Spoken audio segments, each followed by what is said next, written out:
নমস্কার বন্ধুরা, মধুমিতা রান্নাঘরে আরও একবার আপনাদের স্বাগত। আজ আমি আপনাদের নিয়ে চলে এসেছি আরও একটা নতুন রেসিপি, কাতলা মাছের কালিয়া। শীতকালে দুপুরের রেসিপিতে গরম গরম ভাতের সঙ্গে কিন্তু এই রেসিপিটি দারুণ যায়। তো চলুন, এখানে আমি নিয়ে নিয়েছি 3 পিস। এই মাছটা কিন্তু কাতলা মাছ এবং মাছটা একটু বড় সাইজের। আপনারা চাইলে কিন্তু একটু ছোট সাইজের কাতলা মাছ দিয়েও বানিয়ে নিতে পারেন।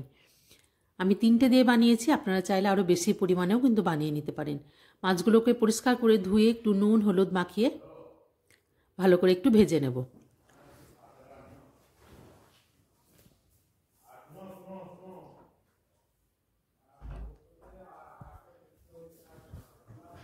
মাছগুলো ভাজা হয়ে গেছে।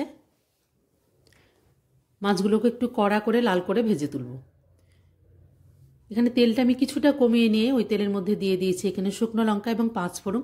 আপনারা চাইলে একটু গোটা গরম মশলাও দিতে পারেন। তারপরে এখানে পেঁয়াজ, আমি 2 রকমের পেঁয়াজ এখানে ব্যবহার করব।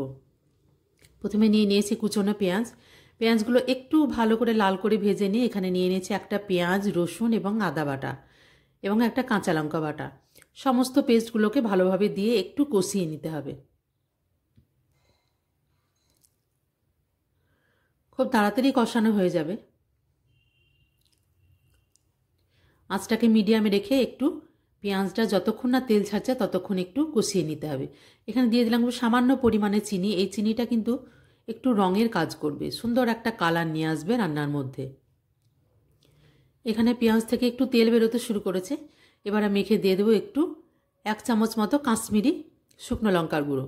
এটা কালার নিয়ে আসবে সুন্দর একটা। আর দিয়ে দেবো পরিমাণ মতো একটু লবণ এবং একটু হলুদ। খুব ভালো করে হলুদ এবং লঙ্কা গুঁড়োটাকে ভালো করে মিশিয়ে নিতে হবে এবং একটু সামান্য চিনি দেওয়া আছে, তার জন্য কালারটা কিন্তু খুব সুন্দর আসবে। এখানে কিছু গুঁড়ো মশলা, বেসিক গুঁড়ো মশলা আমি ব্যবহার করব। যেমন নিয়ে নিয়েছি 1 চামচ জিরে গুঁড়ো, 1 চামচ ধনে গুঁড়ো এবং মিক্সিতে ধোয়া একটু জল। তারপরে দিয়ে মশলাগুলোকে কষিয়ে নেব। আপনারা চাইলে কিন্তু এখানে একটা গোটা টমেটোকেও পেস্ট করে দিতে পারেন বা টমেটো পিউরি অ্যাড করতে পারেন। এখন একদম তেল ছেড়ে গেছে। এখানে নিয়ে নিয়েছি আমি 2 চামচ টক দই। টক দইটাকে খুব ভালোভাবে ফেটিয়ে ব্যবহার করতে হবে। আঁচটা কিন্তু একদম কমিয়ে দিতে হবে, নইলে কিন্তু টক দইটা একদম ফেটে যাবে। আঁচটাকে কমিয়ে দিয়েছি।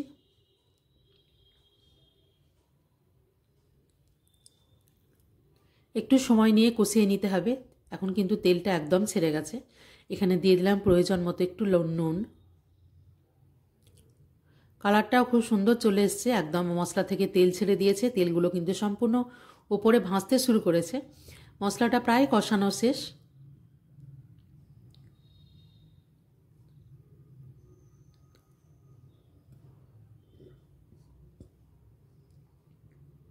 দেখুন, ওপরে কিন্তু তেলগুলো একদম ভাসতে শুরু করেছে এবং খুব অল্প তেলের মধ্যেই কিন্তু মশলাটা একটু আস্তে আস্তে কষিয়ে নিলে কিন্তু খুব সুন্দর টেস্ট হয়।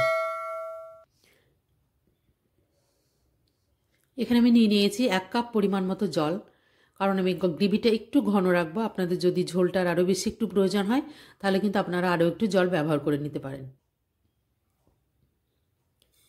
একদম ঝোলটা কিন্তু ফুটে উঠেছে। এখানে ভেজে রাখা যে মাছগুলো, সে মাছের পিসগুলো এখানে দিয়ে মিশিয়ে নেব।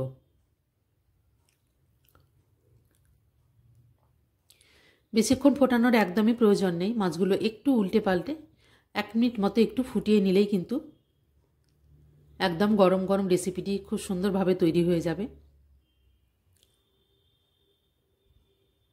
যেহেতু শীতকাল, তাই একটু স্বাদটাকে বাড়িয়ে দেওয়ার জন্য ওপর থেকে একটু ধনেপাতা কুচি আমি ছড়িয়ে দিয়েছি।